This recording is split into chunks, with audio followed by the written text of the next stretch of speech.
Hello all, in this video I will explain about the pivot table used in Excel.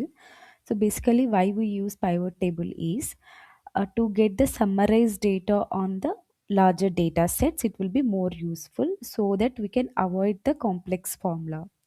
So how we can achieve it is, so for example here I have provided some sample data. So let's start with selecting this data, then go to insert. Then there is option called pivot table. Here click on from table or range.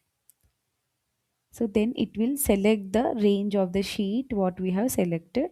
So I want to create the pivot table in this particular sheet only. So that's why I'm choosing existing worksheet. Also in the location we need to provide where exactly the pivot table should be created. So here I am selecting this particular cell so that pivot table is created here. That's it. Then click on OK.